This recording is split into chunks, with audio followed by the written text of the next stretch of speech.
framework for action, what our global initiative, and then also we outline and discuss lengthy about our targets, and so we had a chance to also discuss about your country reflection also. Today, what we would like to do, we would like to go in that little bit in deeper, go in there, and then try to see how we could, inspiring from the global, all these targets, 7 and 3 targets, and how we could reflect in our development or setting up our national target for forthcoming education 2030. So we already have 7 targets and then 3 implementation targets. We already have it. Now the challenge or the question to you, how should we reflect? Because now we are going to a next step forward for the new education agenda. How we can reflect all these targets and embedded and reflected in our national targets. Now the point is, let me explain to you. We have an existing target because I'm sure you all have a national education sector plan. Within this national education sector plan, also through your national education vision, you have your own target, your own priority, you have own achievements. And then also there, in addition to the existing target or existing vision or plan, also there are emerging issues like we discussed yesterday plenty about. So bringing all this together, how can we reflect, taking into account inspiration from the global, this 7+3 target. So that's we will discuss today in our forthcoming the workout section also. Initially, what we would like to do is we would like to have each country groups by taking and reflecting from this global new education targets, and then understanding and also wearing of your national target, how we should reflect. We would like to do each country discussion. But knowing that, there are some of the member states are not able to make it, what we are thinking, perhaps we should have a kind of the dialogue among the country, but the last final result, what we would like to achieve is we would like to get individual reflection from each country. So we are thinking that we would like to group 2 groups instead of each country, since there's a limited participant also. We try to make it 2 groups over there. We can decide over there to which country will be within which group, and then after that maybe among them, and then while you are also reflecting for your national, developing for your national target.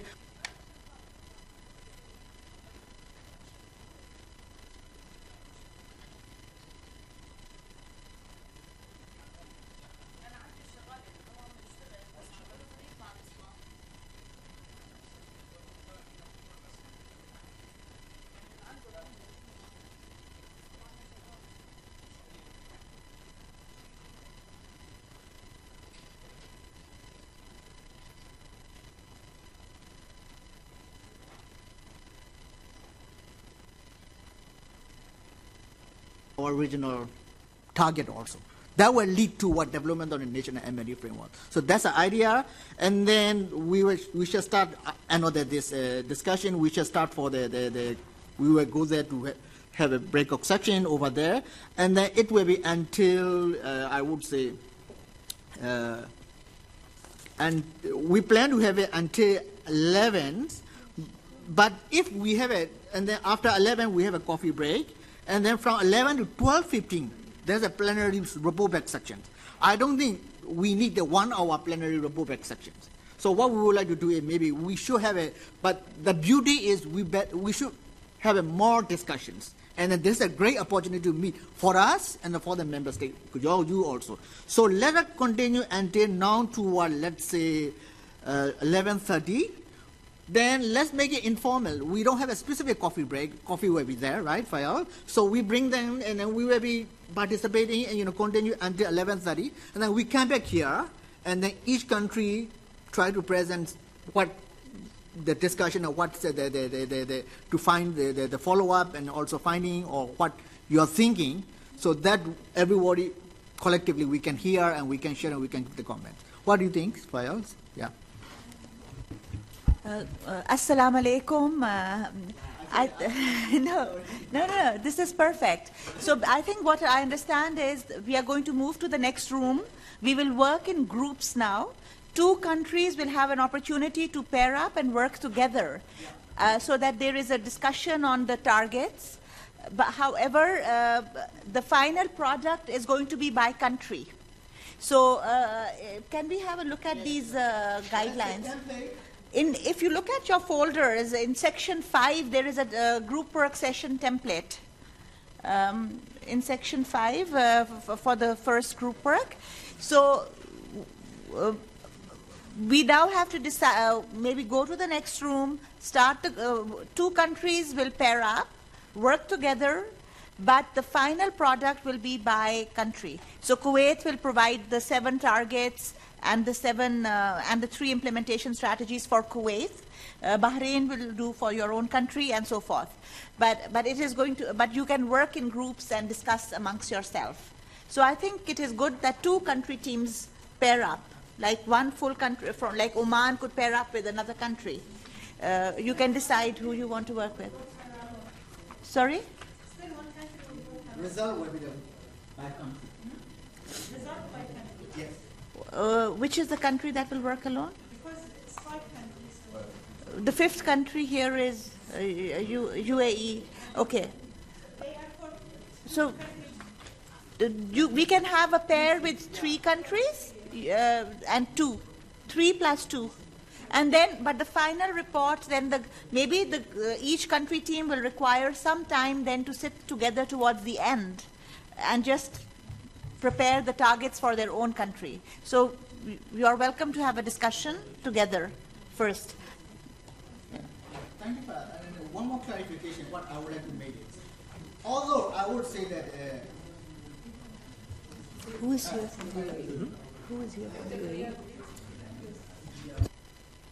although in the template you will find that there, on the basis of the global target, you have 7 plus 3 plus additional country context. But my suggestion, it's up to the country, it's we don't really need to strictly follow, there are 7 and 3, we also have to be 7 and 3. But it's what we would like to hear or learn is what are your reflection. So sometimes some of the targets may not be so much relevant to you probably. Some of the targets are very important for you. So try to adjust and see how you could take it from the global targets. It doesn't necessarily to be say that you all have to have a 7 plus 3 target. It has to come out that way. It's depend on the country.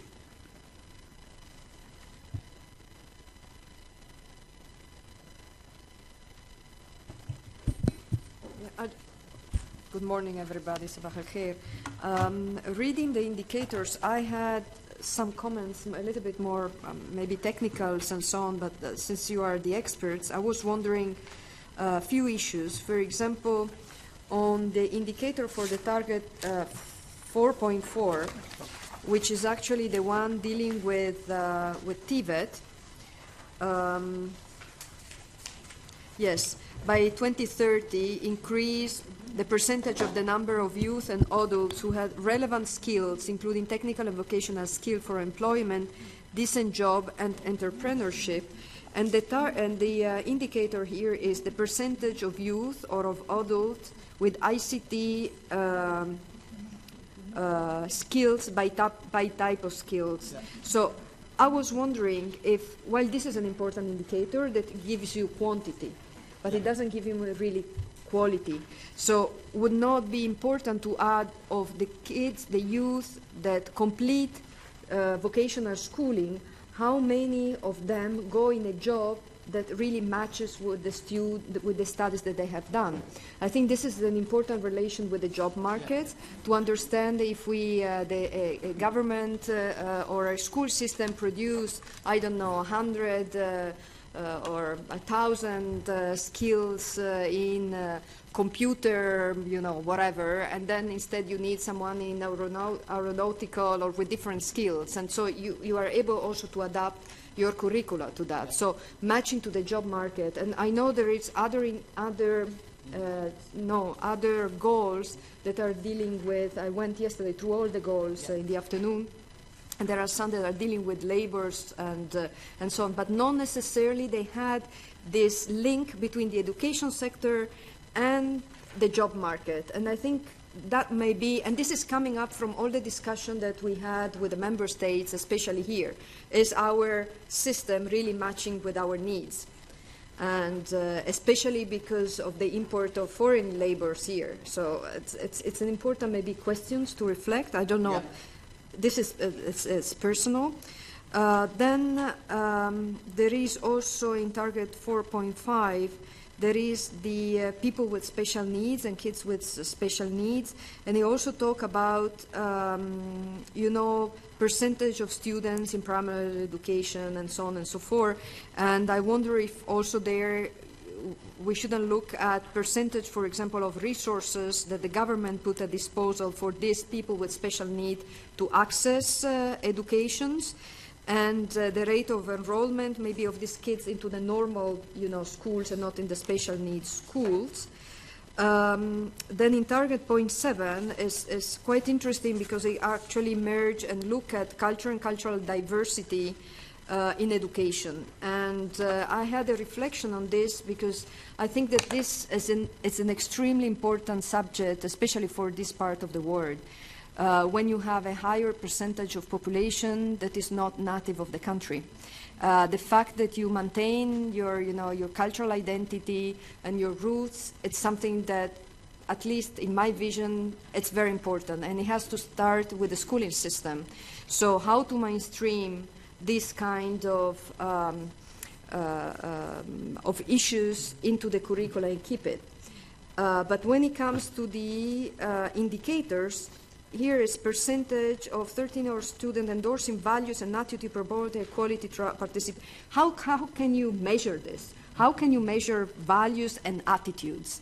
I mean, that's maybe something that's very volatile and you can't really measure it as indicator, but it's something that maybe I just want to launch if you want to reflect on this issue, because we are trying also at the office to promote this issue of mainstreaming culture, cultural diversity, and cultural values, also national cultural values into curricula. It's something that I've been, you know, proposing to some of the member states to sort of think about, exactly because this ratio of population, how can I say, environment.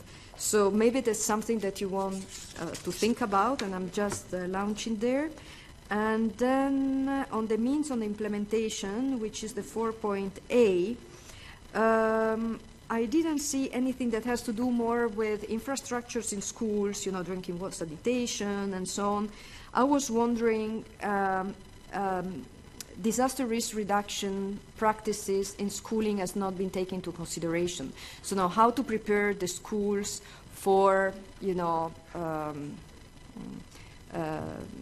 cases of disaster that can be a fire, that can be, you know, natural disaster or other things. And, you know, some of these countries are really prone to flooding or other issues, sometimes earthquakes and so on. Is it something that is a practice? Is it something that is done? Is the civil defense involved? I think that this should become a sort of a practice in schooling and be part, you know, of the infrastructure. And I didn't see anything concerning that. So these are my observations. I just want to launch it. I don't know if they are pertinent or pertinent to this region, but that came to my mind. Thank you. Okay. Just to pick on what's been said, I just have two quick comments on the couple of things which Anna has just raised. On the issue of youth skills, she really raised this issue of there is this global concern about this mismatch of skills. What is industry's expectation and what are the skill levels of youth? One way from measurement, I think that there aren't that many data, but one possible place one can look is the labor force survey, if it's available at the country level. If labor force survey is not available, then one has to think about, now there are new sets of data collections are being generated in many countries. One is skills assessment and also youth skills index. So these are kind of happening globally. So one can, I think Canada is a very good model. The sort of Canadian Statistical Institute is doing a lot of work on that. So that's something you can think as you plan your strategy. On the cultural diversity, I think This is a very good example of how we have to, from education perspective, we need to think outside the ministry's format. Because within the field of culture, there's something called culture industries. And there's lots of data available as to how people use culture as a means of gaining knowledge and also employability and also doing business. And the second thing is, countries like Bhutan has developed something called happiness index, which is the closest you can come towards measuring attitudes and value. The UNESCO Bangkok did some very good work on this particular aspect. I was involved in many years ago developing tools and indicators on measuring cultural diversity. So these are the things that one can take. Thank you.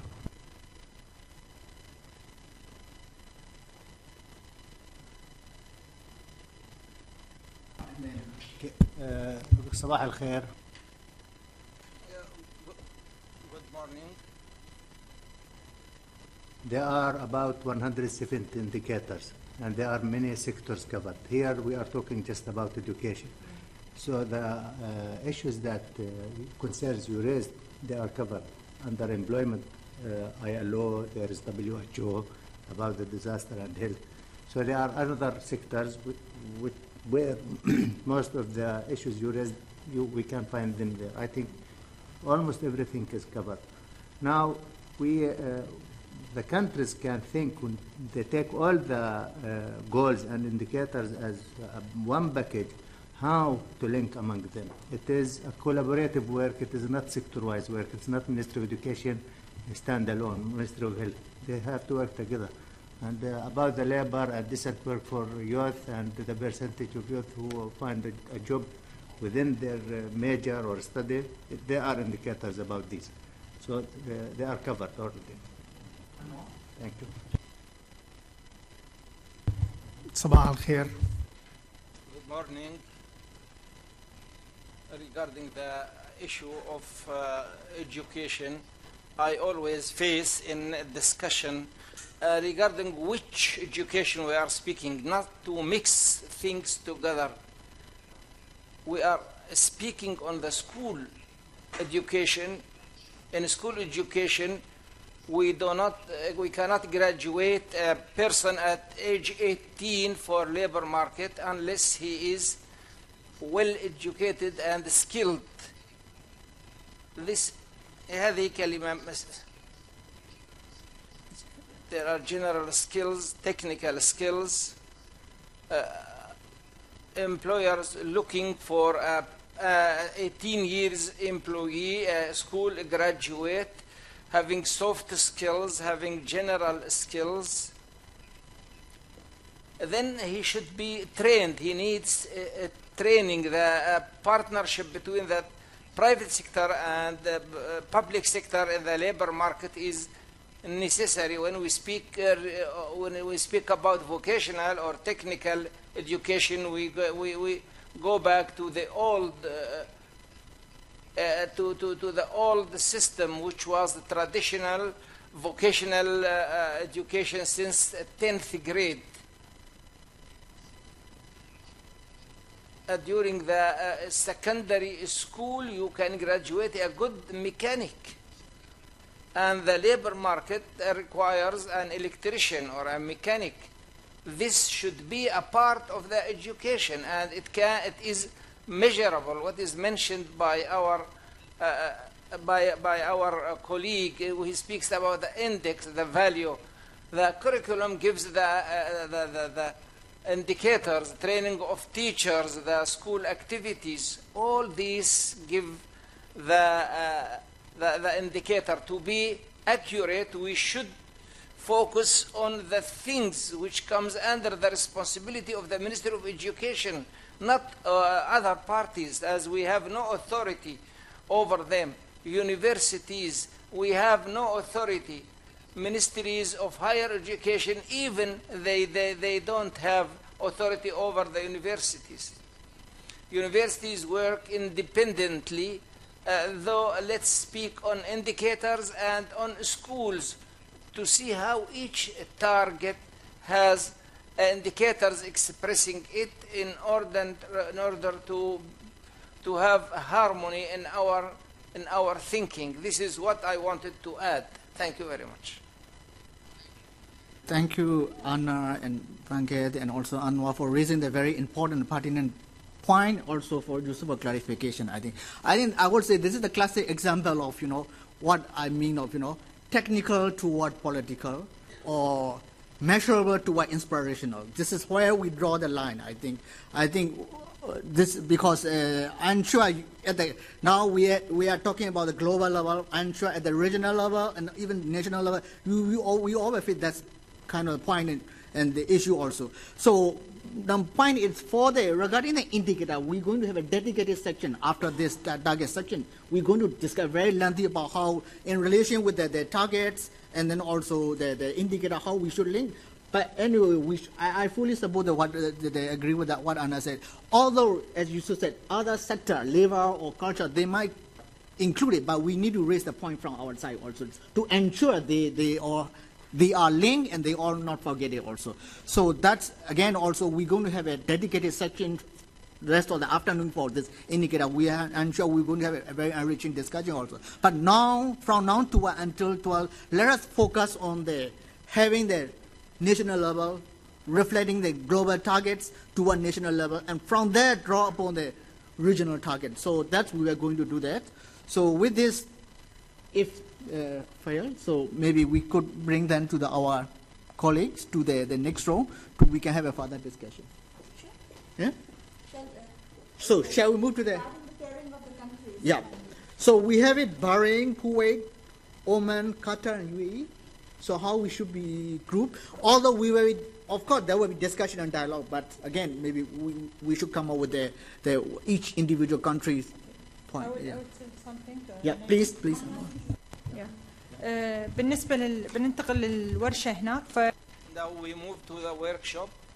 There is a laptop on each table. The worksheets are available on the laptop. You can enter the information on the electronic worksheet. Then we can collect them and send them to all the participants with all the remarks of each country. You may meet on one table, for example, Qatar and Kuwait.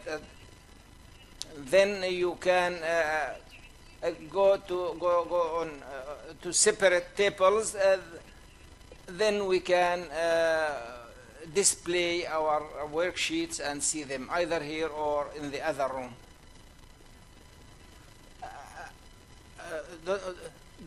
Don't we need to complete presentations of the countries, because we didn't finish that? I can't hear the speaker. I hope to finish all the presentations of all the countries before going to group work.